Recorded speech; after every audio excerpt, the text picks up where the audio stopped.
Hello, everyone, and thank you for joining us today. We're going to get started in just 2 minutes and give everyone a chance to log in.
Hello, everyone, and thank you for joining us today. I'm going to hand it over to our Executive Director, Laurent Hubert. Thank you, Nichelle. Welcome to everyone. Thank you for joining us today for this webinar on using communications to promote momentum towards tobacco endgame. Clearly, the promotion of the endgame concept is going to require, and even achieving endgame objectives and goals, will require the implementation of novel policies and novel measures to achieve tobacco control goals and health goals. And this will obviously involve a lot of communication with the general public, even within our own community, and obviously with policymakers. So today you will hear from a few speakers, panelists, who will share best practices on how to use policy, how to use social media, and tips for engaging across policy and communications teams in your own organizations. Very quickly, I'll give a very quick introduction about ASH, about the organization for those of you who are not familiar with us. ASH was formed in the 1960s to address mostly non-smokers' rights, and that was its main function until 2000. In 2000, ASH took a global focus to address the tobacco epidemic, working not only in the United States, but also international processes, such as UN treaties, and also working in countries all around the world. Some of our key involvement and engagements were working in the UN Tobacco Treaty, the WHO Framework Convention on Tobacco Control. Then we worked to elevate tobacco as a key issue within the UN system, working within the UN General Assembly, the UN Sustainable Development Goals, with the UN Human Rights Council, and basically any global parliament that addresses global issues, including international trade agreements. We wanted to make sure that tobacco was front and center. And lately, we've been mostly focusing on endgame, and we're particularly focusing on the supply side of tobacco products. And we're particularly interested in the concept of phasing out the commercial sale of harmful tobacco products. So the webinar today, going straight to the topic. So the webinar today will be formatted like a panel with Q&As, some that I will start with, and then I'll welcome questions from all of you who are attending this webinar. The questions, again, you can use the Q&A system, which is at the bottom of the screen. You can see the icon with the Q&A icon. So use that to ask questions for the various panelists.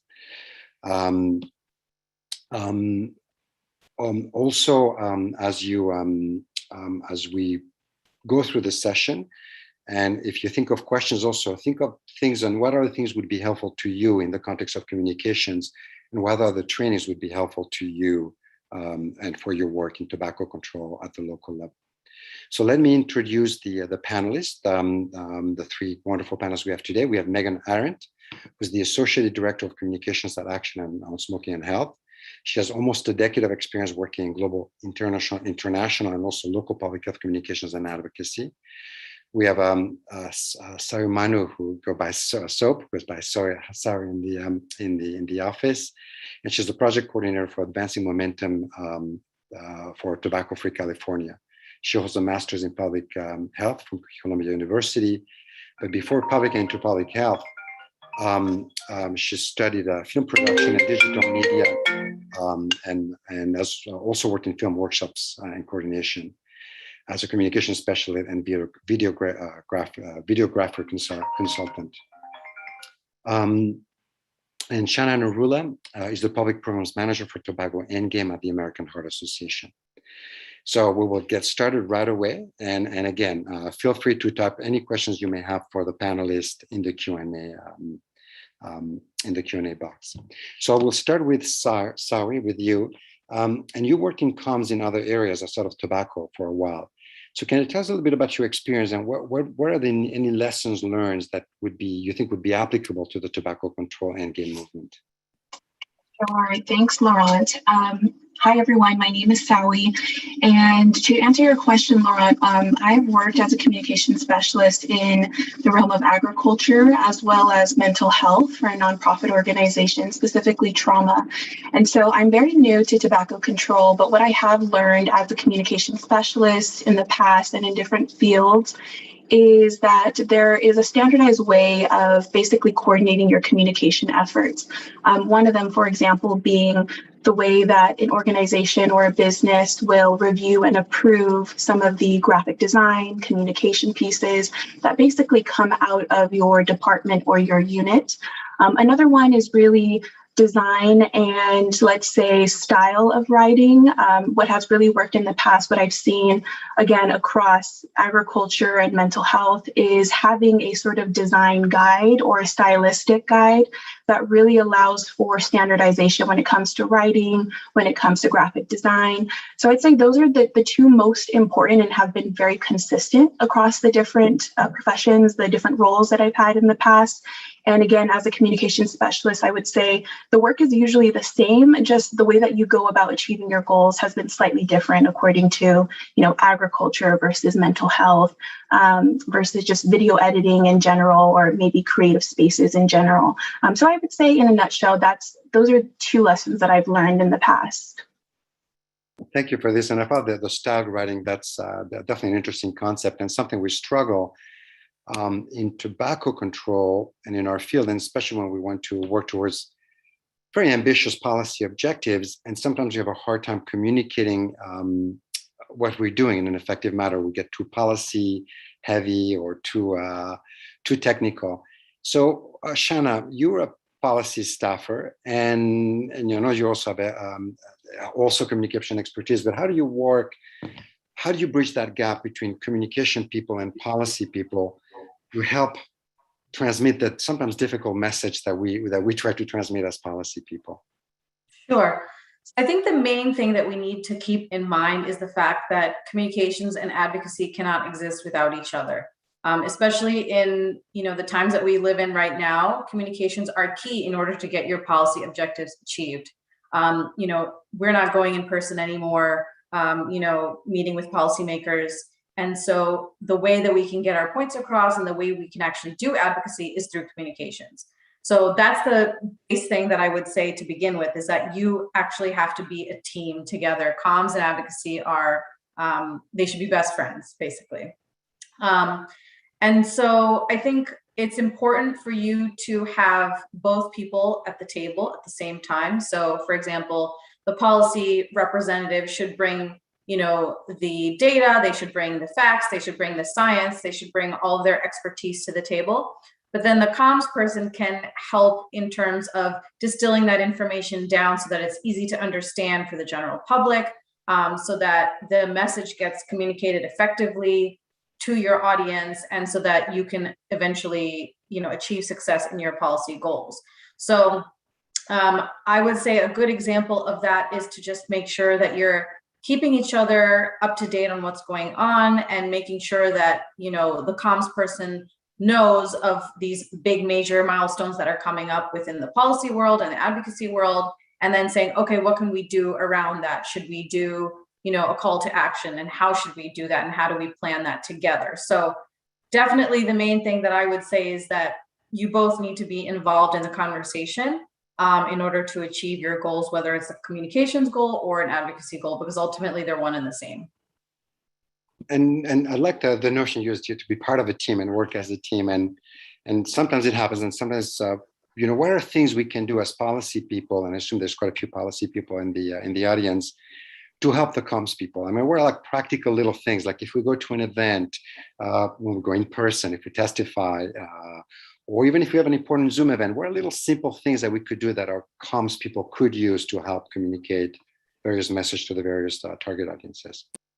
For sure. So one thing that I would say that's really helpful is to plan it out ahead of time. So creating a calendar, kind of mapping out the major milestones that are happening, that are coming up, so that it's on the comms radar, because they plan everything in advance. Megan does this very well. You have to plan all your posts, you have to plan your web content, your social media content ahead of time. So, you can email your person or have your regular meetings with your comms person, say, okay, this event is happening on this day. Please keep it on your radar so that we can, make sure that we are putting something out on that day. So that's one thing to start off with your planning. Make sure you're both involved in the planning. The second thing I would say is that when you do go to these events, whether it's in person or virtually, is to help your communications team by creating the content. You may or may not be an expert. That's okay, as long as you are giving something. So for example, if you're going to go to a UN meeting, right? Taking a picture of the program, taking a picture of you speaking, taking a picture of the room, anything that you can take from the ground and actually being there in person is content, right? And so it shows your audience, it shows your members, it shows your supporters and donors that you're doing something and you're there and you're taking action. And it gives them a little bit of a BTS, behind the scenes look at what it's like to do advocacy, whether it's at the UN level or the local level or the state level, federal, etc. So creating the content for your comms people is a huge gift that you can give to them. They will be very thankful to you for doing that. Just a simple picture on your phone, standing in front of some sign of whatever event you're going to is very, very helpful. Or for example, if you're doing a Zoom like this, take a screenshot. It takes literally 3 seconds. Just say print screen or control whatever, and save it for later. And then you can post that on your social media. And then it says, look, we were engaging in this webinar today. In fact, I actually did this earlier. I took a screenshot so that I can send it to my team and say, look, we participated in this webinar. And you can share it with your audience or whoever, whenever the time comes, you need to share that you were engaged. Sometimes it's for funders too, right? Like you need to show where you're spending your money. So, I participated in this webinar today. Look at what we talked about. So creating the content for your comms people is also a really big, important thing that you can do. Also, I don't know if people are really doing this as much anymore because we're not really doing live events, but in the old days, in the pre-COVID times, live tweeting was a very important thing for, public health professionals, whether it's local, state, international, whatever it is. So sometimes what we would do is like provide updates or give little blurbs to our comms team. If they're not even in the room, you can communicate with them via text, via chat, whatever it is, and say, okay, this person said this, snap a quick picture and send it to them. And then they're sitting wherever they are, and then they can post it for you. So making sure that you're thinking about what we can do for live tweeting whenever you're at these events, so that it also shows that you're active and you're current. That's another thing that's really important. I know Megan will talk about this later, but if you're trying to be active on social media, it's different for each platform. But for Twitter particularly, if you're not consistent with your updates and showing that you're involved all the time, then nobody's really going to be paying attention to your page. So making sure that you're just, if you're doing a big event or you're attending a big event, making sure you're creating these, these tweets and things like that to keep yourself updated and current. So that's what I would say. Keep on producing content, Yeah. amazing content for your comms people to use. So Megan, I have a question for you, and actually, so I have two questions, and two questions in one actually, and one was a challenge question. From a comms perspective, what do you view is the biggest challenge when it comes to endgame communication? And again, and within that context also, maybe if you could expand. So one is we have a big challenge. So can you just address that, the big challenge around the specific issue around endgame and the difficult policies that we advocate for? And then as a comm staffer within that context, how can the policy team be as helpful to you within that process with that difficult challenge? Absolutely. I would say for me, one of our biggest challenges is just responding to the feedback and the questions we get on social media. We'll have our Twitter mentions blow up, our Instagram comments, TikTok comments, and feeling like I have the answers to respond on a platform that we are responding on, I think is really important. And so for me, the policy team, having really fleshed out key questions and answers for me to pull from is really, really valuable. And sometimes I'll add even more questions there that I want help answering and practicing and making sure that they are resonating for people, because we do get a ton of questions about the Black market, about which products we're talking about a timeline and things like that. And if I don't have the answers myself or the tools myself, I'm not going to be able to respond to them. And then our comment section can sort of rabbit hole into an entirely different conversation. And so just providing me with those policy responses to be ready to manage the conversation, I think is really essential.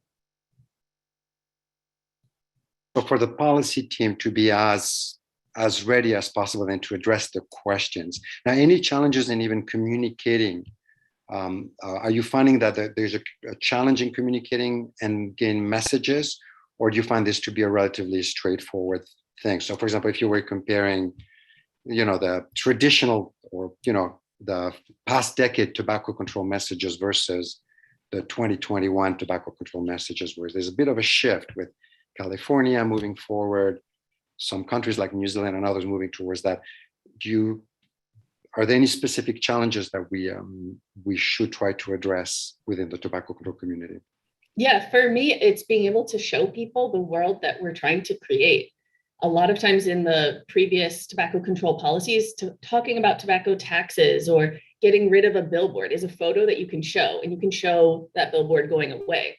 Showing the absence of tobacco sales is really abstract. And to try and create that in a video image of just it not being there is absolutely a challenge, and something that we've tried to address head on in a lot of our videos, with things as simple as having cigarettes and sort of throwing them to be like they're gone now, and try and find a way to give people that image of what we're trying to get to. And so, Sawi, on this, so obviously, we one of our challenges, obviously, we have to address and communicate with many different audiences, and we're often dealing with multiple projects, and we have to deal with various standards and expectations, and it's quite complicated sometimes. What's the message you want to give with, for example, with youth, people under 18, to support that concept and communicate to them that being manipulated by industries trying to addict them, versus policymakers who are, who might be much older, and use totally different means of communication also. So how do you address that in your experience? I mean, how do you address those various audiences, channels, platforms, and so on and so forth? Sure. So I think, one thing I do want to say, going back to the question you just asked, Megan, in terms of challenges when it comes to policy and communicating certain messages, one thing I do want to emphasize is intention versus impact, right? And I'm very new to tobacco control. I haven't been in this field for a long time. It's only been about 2 months. And from just an average someone who's sort of stepping in. I do have a background in public health, and so I can really understand the intention behind phasing out the sale of tobacco products. But then if you look at it from maybe just a general perspective, you may get folks who, while the policy's intention is to phase out the sale of tobacco products, to the public, it just sounds like, oh, great, now I'm not going to be able to get my cigarettes. Now I'm not going to have something to deal with stress. I'm going to be criminalized if I'm found, with cigarettes walking down the street. And so I think that's a really big challenge, right? Is like, how do we make sure that the policy that we put out there is being understood and digested in a way that that folks really understand the good that we're trying to produce. And then another issue too could be folks are looking at what is being taken away from them and not so much what is being returned, right? Like how are we going to now fill the void that cigarettes do for folks who smoke? And so to answer your question now, Laurent, regarding, communication tools and how do we put the message out there? Well, I think the first and most important thing to do is understand, what do you want the public to know? What kind of message is it that you want to, and who are your target audiences?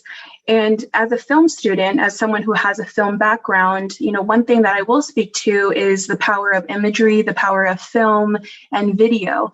And I can say that the number one rule as film students, what we learn when it comes to screenwriting and really piecing together stories, is show, don't tell. So many of us have probably watched some of our favorite movies, right? And there's that one moment where you realize what's really going on. A lot of times you go back, minimal dialogue. You don't have a character telling you, who the killer is, or, who's going to come after so-and-so. You see it all taking place in front of you. And so there's a lot of power in imagery. There's a lot of power in the subjects that you use when it comes to communicating certain messages, who's being represented in these creative pieces, whether it's video, whether it's a podcast, if it's just a simple flyer, right? And so being very intentional around who you're including in this message, also making sure that you're prioritizing action. You don't want to just tell everyone what it is that you're doing. You want to evoke emotion. You want to show what you hope to get out of, tobacco control or a certain policy. So I think that's really important to take into account, whether you're using video or any other social media platform, is being very intentional with the message that you're creating and who's communicating that message. And again, going back to what Shauna had to say, put it all together, have it very organized in a calendar, whatever have you, and make sure that you are covering all your bases so that you're being consistent with your messaging. You don't just put out one really great video and then you're MIA, right? You want to be very consistent in that effort as well. So that's what I would have to say to your question, Laurent. And so you bring an interesting point, and the point of also the visual element of it, and which is sometimes difficult. And some of us who work a lot in policy tend to be more sometimes verbal and sometimes get too lengthy with our explanations and messages. Are there any good resources to help us translate sometimes complicated or what could appear as complicated policy messages? Transmit them through a visual? How could you have like one visual that helps represent 1,000 policy words, so to speak? Do you have any ideas or any suggestions? Sure, I'm happy to be a resource for folks. If you are interested in that, if you have any questions, I'm happy to lend myself and my skill set to you and your organization. But I also think to your communication department, your communication unit, really, I want to emphasize what Shauna said earlier, really establish that teamwork, that camaraderie. I believe that some of the biggest issues that organizations and businesses face is sometimes, most of the time, due to communication, a lack of communication or, miscommunication.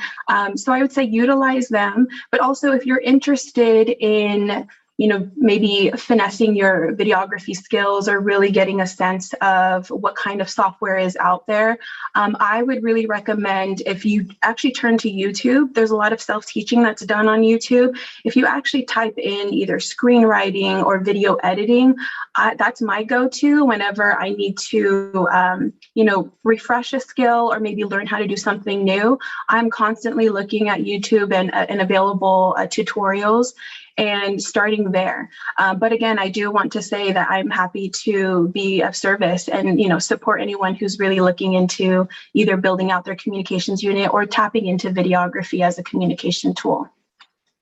Thank you, Sari, for that offer. And again, I encourage everyone to please type your questions and then we can address them either to a specific panelist or to all of them. And there's one question that comes in, it ties into a policy, into communication question, but it's, which countries have taken positive steps to set endgame dates? Is there a list? So there's, it's just, so the question the person asked, Peter Ook, our colleague, asked if, read this way, that Germany set a 2040 as their date, which US states have set dates. I don't know when stress that, but I think what's interesting here from a comms perspective is that within our community, even that's something that should be really communicated, that everyone should be aware of the various countries and jurisdictions and realize that the concept of setting up endgame dates for tobacco is not a crazy idea. California has done it, New Zealand has done it, Finland has done it, the European Union within the European Cancer Plan has set up a 5% reduction, that's 26 countries. France, the President Macron, in the context of the French Cancer Plan, is calling for France to be to have a smoke-free generation for anyone under 20 by 2030, and we have others. So Megan, I don't know if you want to speak about that, or Shana, about how do we maximize on this momentum that's taking place in Endgame movement to really snowball communications. Absolutely. I think with ASH's website, we've been tracking a lot of the sunset movement or the endgame movement that we've seen on ash.org/sunset. We can definitely pull together a page with the dates we have. I'm not sure I had Germany on my list, but that's great to know. So email that information. I believe Germany, it's a civil society request for okay. Which is different, I believe. It's not a government agreeing. If I'm correct, I may not be 100% correct, but I believe that's the situation. Okay. Yeah, we are tracking some US policies that have taken place in different states, and we'll update our website to make that a resource for people. Thank you, Megan. And so another question on this topic of, and that ties into this. I mean, so a lot is going on around the world in the context of Endgame. How do you cooperate with comms departments in other organizations? I know you do it all the time and with comms departments all over the world. Sometimes it works very well, sometimes it's a challenge. And Shana, I know you've done that also in the context, also working within the UN context to get tobacco addressed in the SDGs. So what are the advantages of cooperating with other comms departments in other organizations, and what are the drawbacks? I think this is a really interesting question. It is something that we do often. I would say the advantages are just that it amplifies your message. Sometimes things may take a little longer because it has to go through more approval processes and things like that. It has to be more generically branded, or everyone's logo has to be able to fit in an even way. But it's a great, great way to amplify your message. And I would strongly encourage people to do it. And some things we do are just even tagging other organizations in a photo that you're posting on Twitter so that they see it. Or we get DMs on Twitter from partner organizations saying, can you retweet this? And just being in communication and being open to sharing each other's message for the good of the message and not just for your organization's brand awareness is, I think, really key, and to put the mission above your organization. That's a critical point. Too often I've seen organizations compete for visibility as if there were two commercial brands that are trying to sell a product versus, organizations that are working actually towards the same vision and mission. Yeah, and I would say even on that with media requests, if a media request comes into ASH and we don't think we're the best person to answer it, we pass it off. I think it's not something that other organizations do often, but our goal is that the entire communications media landscape is accurately pushing our message. And so if we think someone else would be that best person to be quoted on the issue, we want them quoted on the issue. It's not about us or ASH being quoted every time. For us, it's making sure that the best messenger is quoted because it pushes all of us farther along. Absolutely. Great. Absolutely.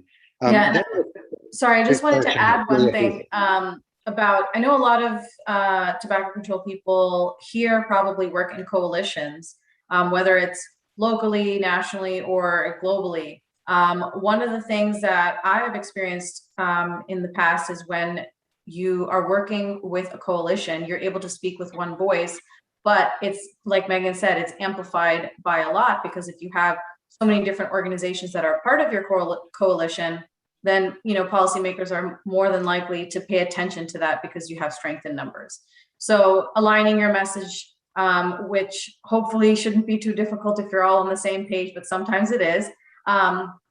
Particularly with Endgame, you know, it's a little bit more of a different topic than normal tobacco control. But I would say that if you are working in coalitions at the local level and globally, that you should definitely try to amplify your communication by speaking with more people on the issue and having strength in numbers. And I think that can definitely make a difference.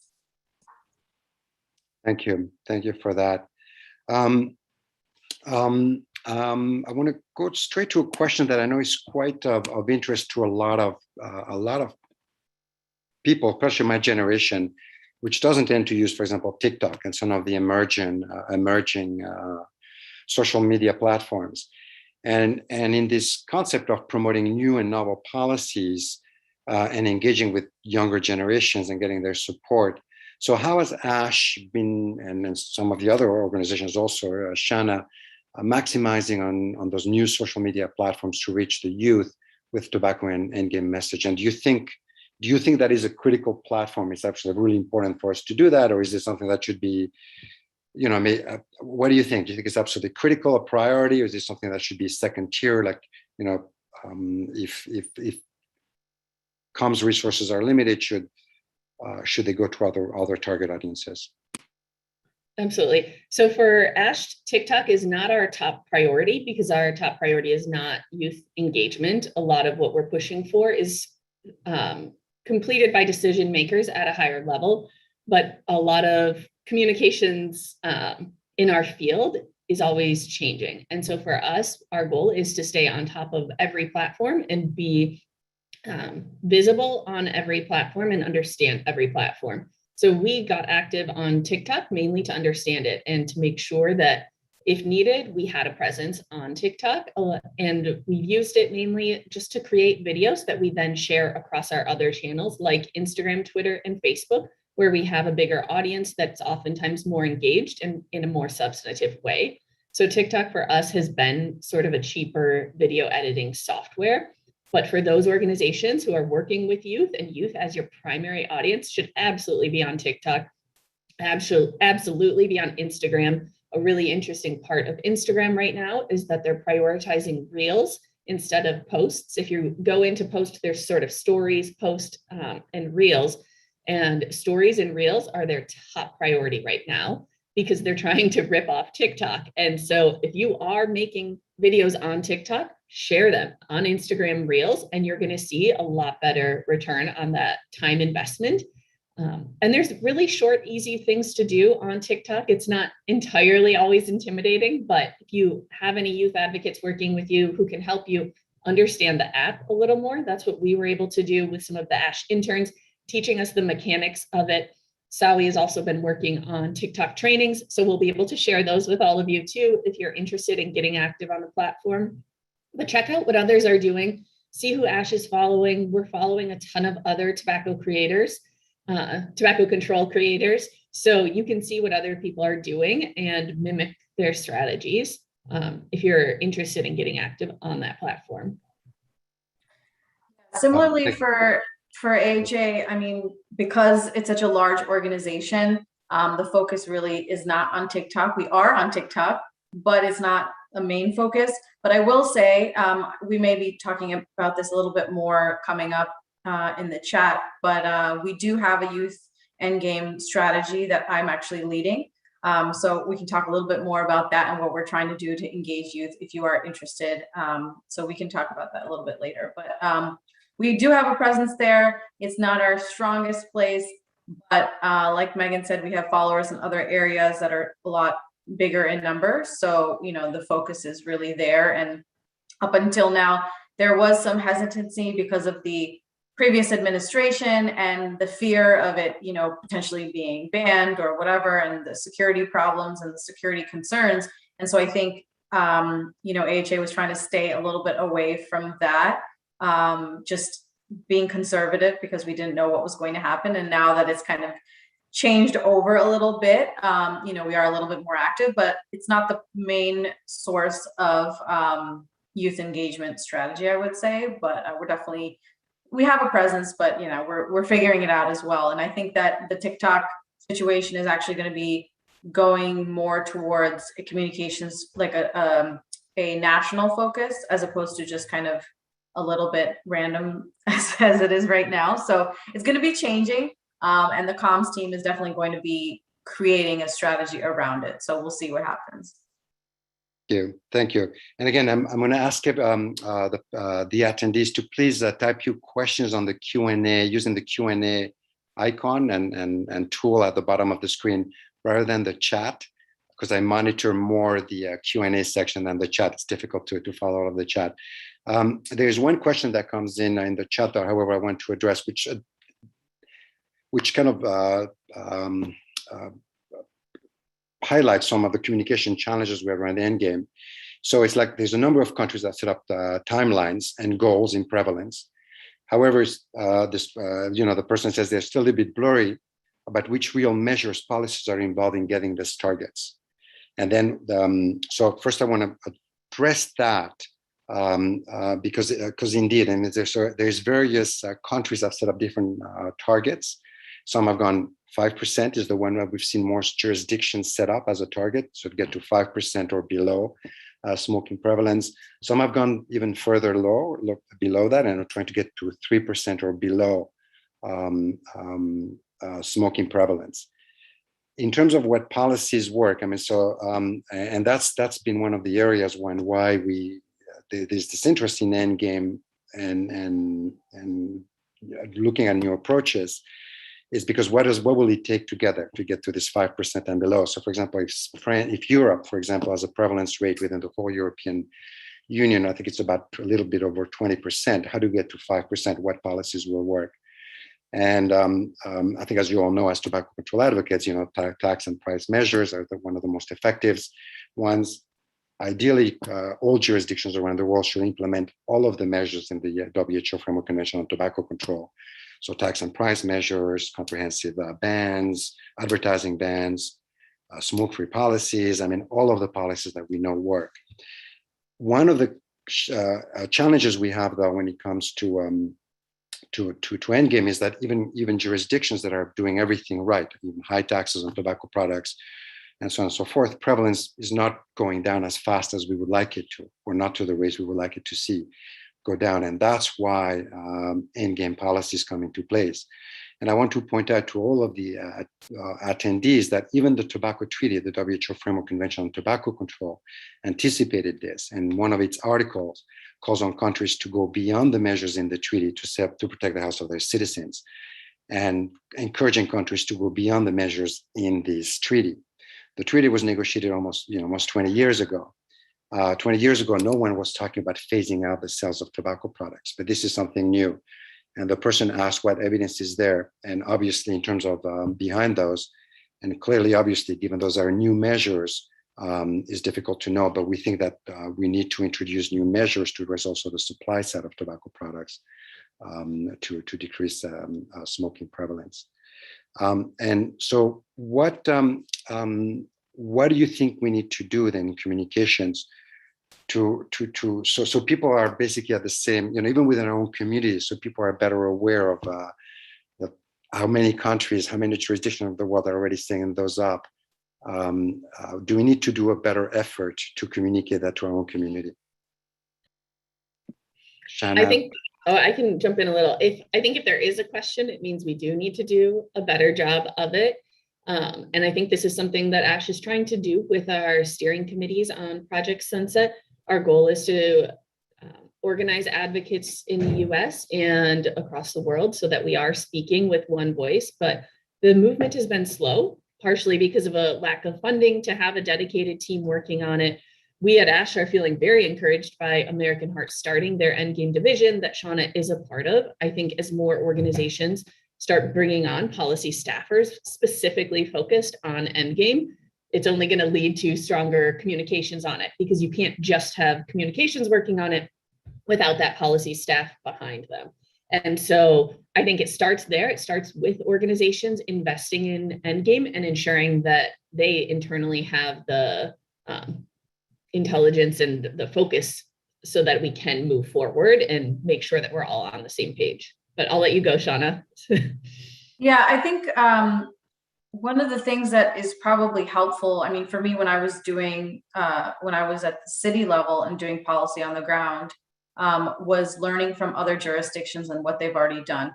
Now, when we talk about Endgame, of course, it's, ending the sale of commercial tobacco products, but there are different aspects of Endgame and there are different phases of Endgame. Multiple policies can get you to that end goal. And so it may not go like that right away. Like, for example, in Manhattan Beach, okay, we're ending the sales altogether right away. They're a little bit of a smaller jurisdiction, so they were able to do that. In Beverly Hills, similar situation. But for other jurisdictions, they may not be able to get that kind of buy-in right away. And so that may look a little different for people, whether it's a flavors ban, whether it's doing tax policies, whether it's menthol, things like that. That's all slowly getting you to that same goal. So I think it would be really helpful for us to kind of create some sort of resource where people can learn from others. I know the Public Health Law Center does a lot of this for jurisdictions around the country, but globally as well, saying, okay, this is what we are doing in New Zealand, this is what we're doing in Australia, this is what we're doing, or how we did it in Beverly Hills, and this was the process, sharing those stories and those tactics and how they did it and what was the kind of process from start to finish of how you accomplished this goal, because it looks different in many different jurisdictions around the world, and there is political will at different levels in different places, and so not everybody's going to be at the same level where you can just completely end the sale tomorrow. There may be more of a gradual situation in some areas. So I think it would be really, really great to have some kind of knowledge sharing going on within the national and global levels so that people can learn from each other. When we were trying to figure out different policies to pass in New York City, we would just call up our counterparts in California or Philadelphia or Chicago or whatever and say, okay, we're trying to do this policy. How did you guys do it? And just kind of share, what was the strategy? Who did you talk to? Who did you get buy-in from, etc. And that was really, really helpful because then you could kind of learn from their mistakes, learn from their successes, and then hopefully get a good result out of it. So I think definitely knowledge sharing is something that is critical to this mission, particularly because it is so large. And it seems so, like Megan said, it seems so abstract. But if you start somewhere like, a flavors ban or, increasing taxes again, et cetera, or, tobacco 21, all these kinds of things, then eventually you'll be able to hopefully lead up to that end game goal. Shauna, I do want to build off of what you just said, because I think that's really important about knowledge management database. I don't know if something of this nature currently exists for but I would highly recommend it. Earlier in the webinar, I mentioned that I have experience as a communication specialist in agriculture. And funny enough, I was actually hired not video skills, but also to support the company's desire to basically manage all of their scientific knowledge. And so imagine a global company located on 4 different continents, about 3 or 4 different languages that they had to turn scientific language, translate scientific knowledge into, and then also had to manage different departments and units in these different locations where folks were storing, their research on their Google Drive, on, their OneDrive. It was a mess. It was all over the place. And so our department was specifically responsible for streamlining all of that data. So what we had to do is basically create one entry point where all scientific knowledge was submitted, where it was vetted, where it was reviewed, and it was all managed by one internal unit. And then when it was put out and available to the company internally, everyone knew exactly where to go. Everyone knew how to access this knowledge. They, knew how to make use of the system, the functionality of it. And it was basically an internal library that was only available for folks who are part of this greater network. So if there is an opportunity to invest in or maybe even develop a knowledge management database, I think it's a really great idea. And I think this would really fill that from this, the question that we're getting about how do we make sure that communication happens intuitively, right? It's not something that's actively done. This is a passive means of making sure that each aspect of tobacco control worldwide is kept in the loop. So I definitely emphasize that, Shauna, and I agree with that 100%.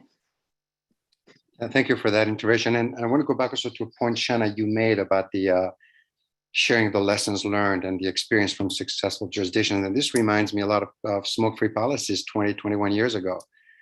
All around the world, when we were trying to communicate about it, it's like a crazy concept. It's like, you guys, this is impossible. France going, smoke-free bars and restaurants. You have crazy, crazy idea. I mean, it's, and look where we are later on. I mean, that seems to be like a totally, but the communication war that went around it and the presenting it, look, it's feasible. There's jurisdictions, California has done it. The California did it. It's communicating to other jurisdictions around the world that it is possible, it is feasible. There's a few questions that are coming in, and I just want to make, this is not a harm reduction debate. So I don't want to lead that discussion in that direction, given that I know even within the panel, there might be different views. However, there's an area that could be, one point of it that is interesting, coming from Annegret Klawa, and mention because if we're addressing all the smoke-free or nicotine-free products, and obviously there's different views and different jurisdictions have taken different positions. Some view an end game of all tobacco products. Some are focused on combustibles or particularly cigarettes. And so that provides a specific communication challenge, because we're dealing with, when we're talking about end game or even phasing out the sale of tobacco products, for some is all tobacco products, for some it's some tobacco products. So how do you address this challenge, this communication challenge? And given that different jurisdictions of the world are taking different positions. I can tell you from an AHA perspective, when we say the word tobacco, I know it's confusing, but when we say the word tobacco, it does include e-cigarettes and vape products, because there is nicotine in those products. And so a nicotine product is falling under a tobacco product. And of course, in the United States, which is a major focus for AHA, the youth vaping epidemic is a huge, huge priority. That's something that I'm working on personally as well. And so when we say tobacco endgame, it includes all tobacco products, combustibles, commercial combustibles, e-cigarettes, vaping, all of that. And that's purely because of, the prevalence in the United States. It's so high amongst middle school, high school, college age students that we have to pay attention to it. And if you're not including that in endgame, then you're not paying attention to half of the problem right now. So so for us, we're definitely including e-cigarettes and vape products within that definition of a tobacco product. From the standpoint of going up against the industry, that's always a tricky one, because they're going to say they're moving away from combustibles and they're trying to end, tobacco products, traditional tobacco products, but you can never believe anything they say. So I don't know if Laurent or Megan, you want to add anything? I would like to follow up with Megan then on this, because, for example, as you know well, for example, New Zealand is taking a different approach. New Zealand, for example, is viewing combustible products and non-combustibles separately and addressing them separately. So does that cause obviously a communication challenge for you, but then also the other communication challenges in context, sometimes saying, for those who are very legitimate public health advocates, but because if they don't include, like AHA did, all of tobacco products, they can be even accused by the other public health advocates as not being comprehensive enough or being too. So how do you address those challenges, given that you have to work with jurisdictions that take different approaches and have to help them all to advance as far as they can their end message? How do you do that, Megan? I would say we focus on cigarettes because that's where we have so much research. And so just like my slide says, so we focus on phasing out the sale of cigarettes to try and bring the most people to the table that we can, and allow jurisdictions to go as far as makes sense for their context. And so a lot of what we do is try and empower the local advocates to choose what policy makes the most sense for them. Going to go back to a question to one of the attendees also, is like with the recent open hostility towards the public health professionals and health, sometimes with COVID, and I don't know if it's general as hostility everywhere, but there has been at times. So I've seen at times, for example, within some networks, and I don't know whether they're trolls or if it's I don't know how much of this is real or a fake thing, but what's your strategy in this context? Does that alter your communication strategy at all? And working towards elected officials who might be extra hesitant to work in health policy in this context? So I would say even before COVID, we already were facing an issue with trust of in every field, really, of different experts. And so depending on who your target audience is, I think it's really important for you to review the research of who your audience most trusts. For youth, a lot of times it's a person like me, and it's not that expert. For an older audience, they want to see the doctor in the lab coat, and they want to see the evidence on that. So I think it depends on the person that you're trying to reach, of who they most trust, and focus on that. Focus on empowering those voices that are going to resonate the most with your audience, because you need to build trust, and also that includes transparency is how you're going to build trust. And so that's part of what we try and do on our social media, is not have it only be designed graphics that are really static and not showing who we are. We use video in that sense as a way to show who we truly are, with some of those behind the scenes videos that aren't fully produced. We have produced videos, but we also have just Laurent going live to talk about a current event, because it shows he's a real person and that he's not always perfectly produced. And I think it helps build trust in that sense, to be authentic with people and transparent with people. I have go ahead. Sorry. I think another thing that tends to potentially work is using real life stories from people. I mean, we've used this when it comes to having hearings. We've used this, in digital media strategies, to get people to become advocates, as well as for policymakers to pay attention to this. Youth stories, people who had personal family stories, people who've suffered themselves. I mean, ultimately, this is a health issue, right? You can politicize it as much as you want, but the truth is that tobacco products kill, right? And so when you put somebody's story out there, let's say a teen who's become addicted to vaping, they're sharing their stories of how difficult it is for them to try to stop. Or you have a story of somebody whose parent was a smoker and they died at a young age, etc. Those are the types of stories that people will listen to, because it's actually coming from a human place, as opposed to left versus right and we're good and you're bad, etc. It's like, this is a human and they have experienced suffering, and you need to pay attention to their story. So that's definitely a strategy that AHA uses a lot, is hearing from people and having them share their stories and becoming advocates by sharing their stories. Thank you for that, Shanna. So I have a question, because obviously, as you post on tobacco control, and particularly on Endgame, you're bound to be attacked. So how do you navigate negative comments on posts, videos, and so on and so forth? What should be the rule of thumb when being attacked through social media, on your YouTube channel, and so on and so forth? I think this is multi-tiered. Sawi made a resource that helps talk through how ASH is doing that. So we can share that with people later on, but it really depends on what the negative comment is. Obviously, if it's offensive, we remove it at ASH. We have a commenting policy posted on our Facebook page. And so we're strong on that. If it's threatening, things like that, we'll report the user as well, to hopefully put them in check a little bit on that platform.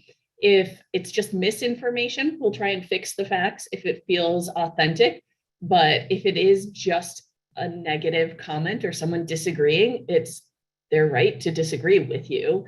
And so we leave those and try and not dwell on them. I would say anyone who is managing the comments on social media, check on them, because some of us, it is hard to read, to spend a chunk of your day reading through all of those things, and to be the one to delete that negative comment that was threatening, maybe even to you, because it's a video of you, or it's a post that you made that you thought was great and people are tearing apart. And so I think having colleagues check in and make sure that you're doing okay is also really important. So if you know of someone else monitoring comments, check on them.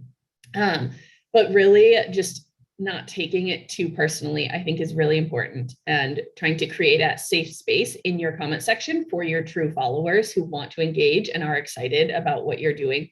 obviously respond to all positive comments, thanking people for their support and things like that, but regulate that section as well. Great. And so I'm conscious of time, so I'm going to ask one question, or well, actually two questions that I would like actually the three of you to answer in turn.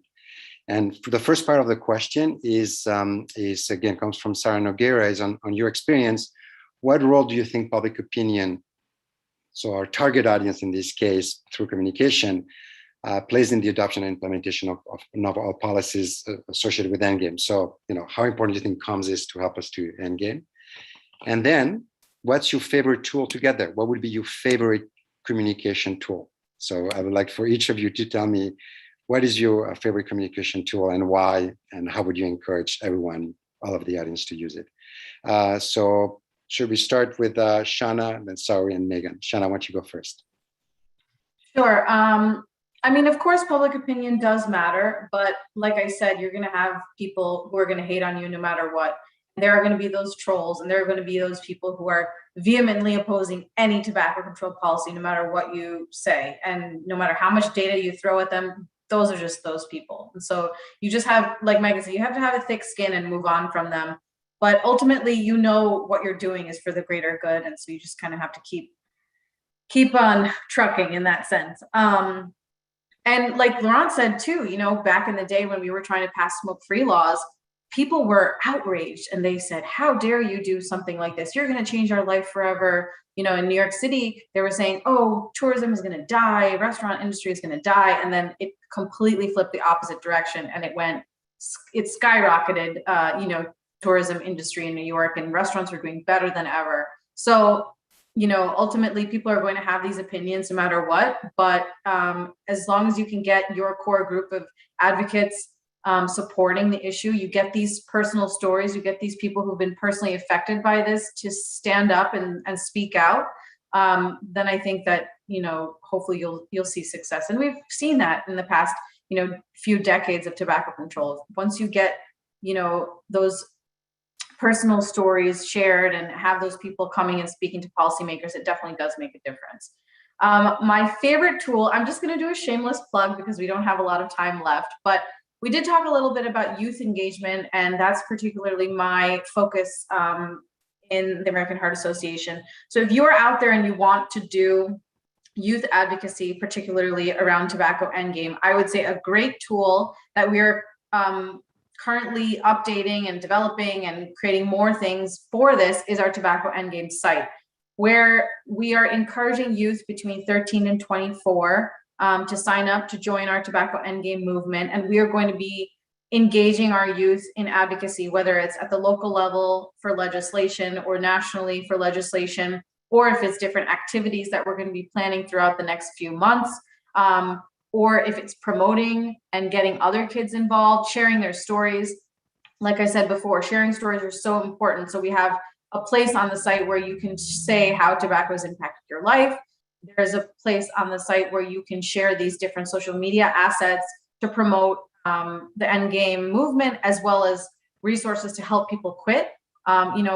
We always think about cessation in terms of traditional cigarettes, but these youth are actually addicted to vaping and they need resources to help them quit. So there's also that available.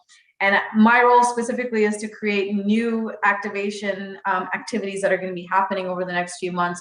So we really encourage everyone to promote this site and to make sure that if anybody they know is working with youth, or if you know people in your own life that are interested in this, to have them join and get them engaged in the movement and become an advocate. And hopefully that'll set the stage for future, and they can become an advocate in their adult life as well and continue working on this with us. So that's a shameless plug for our Tobacco Endgame site, but it is a really great tool that we're building out as a way to unify kids, as a way to be a leadership opportunity for youth, as a way for them to connect with other youth who are also interested in this topic, whether it's for personal reasons or professional, whatever it is. We encourage everyone to join. So I would definitely suggest that you please share the site with your networks. And Megan is going to put that link in the chat as well, and then you can access it at a later time. So thanks. Great. Sorry. So regarding public opinion and managing that, other than dealing with the haters, I would say actually using public opinion to inform strategy. So this is very similar to what the question about COVID and communication. I would say what we've learned with COVID is that some folks just don't respond to science. There was a lot of effort in demonstrating the biological processes of how it affects the body, and that went out the window for quite a bit of folks. So I would say use public opinion, use public response to inform the strategies that you develop to get your message across, how to change it, how to make it more effective. So that's what I would say about that. And then in terms of my favorite communication tool, I would say podcasts. I love podcasts. The best thing about podcasts is that you can multitask, you can clean the house, you can drive to the grocery store. You can do whatever you need to do while listening to a podcast. And there's been so much information, great information communicated through that platform. So that would be my favorite communication tool.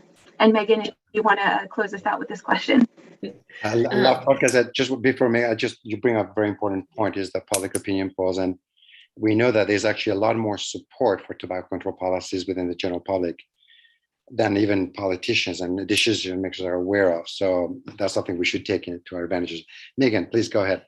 Yeah, on public opinion, I'm not sure I could say anything better than what Sally just said. So I agree wholeheartedly with what she had to say there.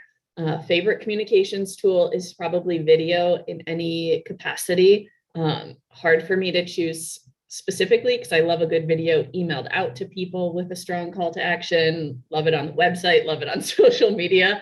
So beyond that, it's hard for me to choose, but I'm really into the short form video right now. Thank you. Well, we've come to the hour, so unfortunately we have to say goodbye to all of you.